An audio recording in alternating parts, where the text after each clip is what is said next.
Bonjour Patrice, donc on est à l'heure du bilan. Ton Freedom, donc c'est une version, ça me suffit. Tu as 108 mètres carrés 50 utiles, 4 chambres, 2 salles de bain. Donc elle est bien équipée. Elle est située à Saint-Nazaire. C'est ta troisième année en fait, donc 2 années complètes en fait dans la maison. Ta maison a été vendue au départ avec une étude thermique. Les travaux ont été faits selon les règles. Au bout de 2 ans, 3 ans, en fait, est-ce que le système de la maison qui chauffe toute seule en fait, fonctionne? Ah oui, oui, on est globalement très très satisfait puisque bon, c'est très simple. Outre le soleil qui chauffe principalement la maison, on a un poêle bouilleur à granulés qui prend le relais quand l'eau descend en dessous de 45 degrés dans le ballon collecteur. Et en fait,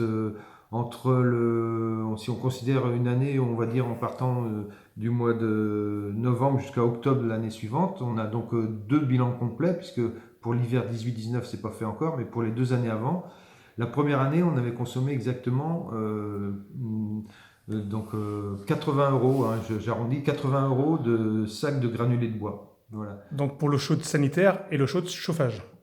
Voilà. Donc Pour on rappelle que l'ensemble de l'année. le chauffage, c'est le mur, c'est le mur en fait qu'on voit derrière, dans lequel il y a un serpentin d'eau Voilà. qui est alimenté par le panneau solaire thermique qu'il y a sur le toit. Voilà. Entre les deux, il y a un ballon échangeur qui Mhm. permet en fait de récupérer l'eau chaude pour les sanitaires. Voilà. Et si jamais le système ne suffit pas, toi tu as mis en fait un poêle bouilleur Voilà. pour arriver à la température souhaitée. Mm.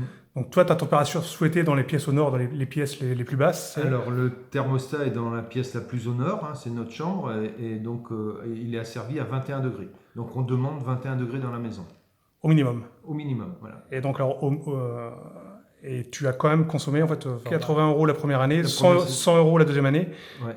pour les deux, sanitaire, chauffage. Voilà, pour une année entière. Ouais. Ouais. Un peu plus de 100 euros la deuxième année, mais l'hiver a été beaucoup plus froid. Mm. Et là, bah, cette année, ça va être sensiblement la même chose, hein, mais là, bon, l'hiver n'est pas fini, quoi. Sachant qu'en fait, tu nous as dit une anecdote tout à l'heure, c'est que ton poêle bouilleur fonctionne aussi des fois l'été pour... Oui, c'est arrivé, bah, ouais, il n'y a pas eu de soleil pendant longtemps cet été, au mois de juillet.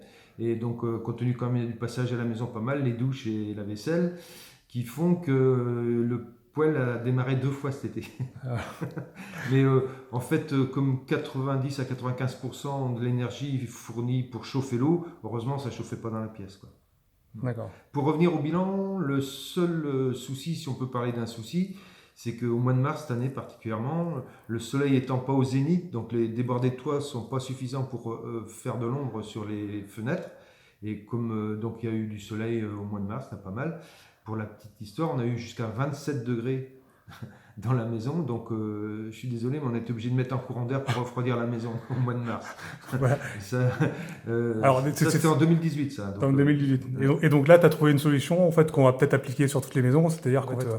fait, vu que c'est une simple flux dans la maison, pour différentes raisons, et on pourra l'expliquer, tu as fait un bypass en fait, pour permettre en fait, à l'eau, à l'air frais sous la maison Voilà, ouais. d'intégrer le Pour, circuit en fait, pour refroidir la maison. renouveler l'air l'été principalement, donc on va chercher l'air frais sous la maison puisque Ouais. c'est une maison sur pilotis.